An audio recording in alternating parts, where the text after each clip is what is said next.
From CJBT Productions, the team that brings you the Music History Today Daily podcast, comes the Music Halls of Fame podcast. Each week, we'll discuss an inductee of the Rock and Roll Hall of Fame, along with examining whether a given artist of the week deserves to be inducted into the Rock and Roll Hall of Fame. Plus, we will talk about another Hall of Fame, Music Museum, or Walk of Fame, along with an inductee. So, as we get back to the quote-unquote new normal, if you love music and you love to support music museums and walks of fame, then please like, subscribe, and share the Music Halls of Fame podcast.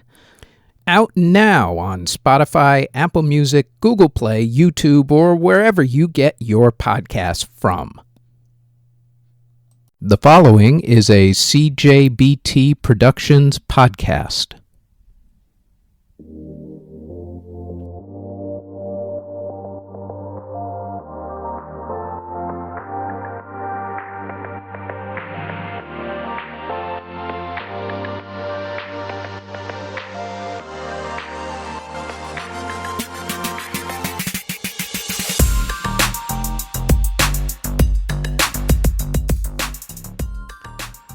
This is the Music History Today podcast for November 16th. On today's show, the Beatles release another album, record labels threaten colleges, and it's watermelon sugar time. First up, though, on this date in 1908, Arturo Toscanini started conducting the New York City Metropolitan Opera. In 1935, Richard Rodgers and Lorenz Hart premiered their musical Jumbo on Broadway. Also on the same day, Cole Porter's musical Anything Goes ended its run on Broadway. In 1957, the BBC premiered their first pop music show, 6-5 Special. In 1959, Rodgers and Hammerstein's musical The Sound of Music started its Broadway run. In 1960, Patsy Cline recorded the classic song I Fall to Pieces. In 1966, The Temptations released their greatest hits album. In 1973, John Lennon released his album Mind Games. The very next year, 1974, John Lennon's song Whatever Gets You Through the Night hit number 1 on Billboard's singles chart. In 1975, Donnie and Marie Osmond's variety TV show premiered. In 1979, Paul McCartney released the song Wonderful Christmas Time. In 1985, Starship hit single We Built This City hit number 1 on Billboard singles chart. In 1996, the Beatles' Anthology 3 compilation album hit number 1 on Billboard's album chart, making the Beatles the first artists to have 3 number 1 albums in the same calendar year, right after their Anthology 1 album and their Anthology 2 album hit number 1.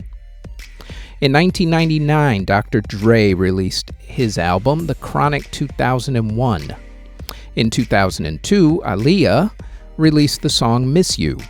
In 2004, Alicia Keys released the song Karma, Mario released his song Let Me Love You, and Kelly Clarkson released the song Since You've Been Gone.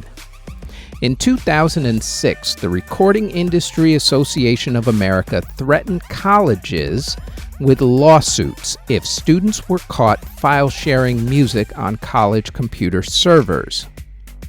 In 2008, MTV's TRL had its final airing.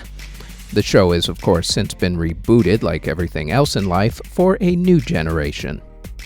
In 2010, the Beatles catalog became available for the first time on iTunes. And in 2019, Harry Styles released the song Watermelon Sugar, and Donnie and Marie Osmond ended their Las Vegas residency after 11 years. Artists who were born on November 16th include W.C. Handy, Trevor Pennick of O-Town, Brian Abrams of Color Me Bad, Christian Lorenz of Rammstein, singer Diana Krall, Manny Moonfield of the Stone Roses, Harry Rushikoff of Concrete Blonde, singer Patti Santos, singer Chi Coltrane, singer-songwriter Dan Penn, John Rayens of the Monotones, James Brown's guitarist, Troy Seals, singer Blue Lovett of the Manhattans, Garnett Mims of Garnett Mims and the Enchanters, singer Bob Gibson, composer Ben Weissman, Atlantic Records co-founder Herb Abramson, jazz pianist Eddie Condon, composer Paul Hindemith, Josh Silver of Type O Negative, Eric Judy of Modest Mouse, blues guitarist Herbert Sumlin, Paul Raymond of UFO, Chris Clayton of Stevie Ray Vaughan and Double Trouble, Dave Kushner of Velvet Revolver, country singer Mason Ramsey, singer Park Hyung-sik of ZEA, and rapper Flip De Niro. Artists who unfortunately passed away on November 16th include pianist George Osborne, who passed away in 1893 at the age of 87. Songwriter Samuel Francis Smith, who wrote the song My Country 'Tis of Thee, passed away in 1895 at the age of 87. Composer Francis Thome passed away in 1909 at the age of 59. Composer Edward Rice passed away in 1924 at the age of 75. Composer Kurt Schindler passed away in 1935 at the age of 53. Singer Joseph Schmidt passed away in 1942 at the age of 38. He was also an actor and an opera tenor. Composer Albert Malotte passed away in 1964 at the age of 69. Composer Audrey Pachenko passed away in 1972 at the age of 87. Blues singer O.V. Wright passed away in 1980 at the age of 41. Trombonist Vic Dickinson passed away in 1984 at the age of 78. On the same day as concert cellist for the New York Philharmonic from 1943 to 1951, Leonard Rose. He passed away in 1984 at the age of 66. The composer who composed Singapore's national anthem, Zubir Said, passed away in 1987 at the age of 80. Opera soprano Lucia Pop passed away in 1993 at the age of 54.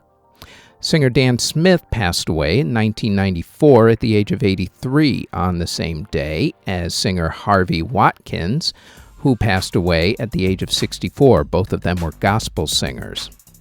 Also coincidentally on that day, Dino Valenti of Quicksilver Messenger Service passed away at the age of 57. Composer Jack Popplewell passed away in 1996 at the age of 87. Gospel singer J.D. Sumner of J.D. Sumner and the Stamps passed away in 1998 at the age of 73.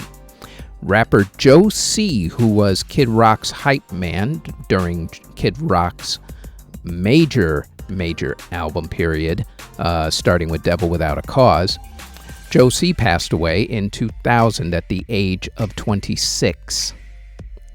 Also passing away on the same day, DJ Screw. He passed away at the age of 29. Jazz pianist Tommy Flanagan passed away in 2001 at the age of 71.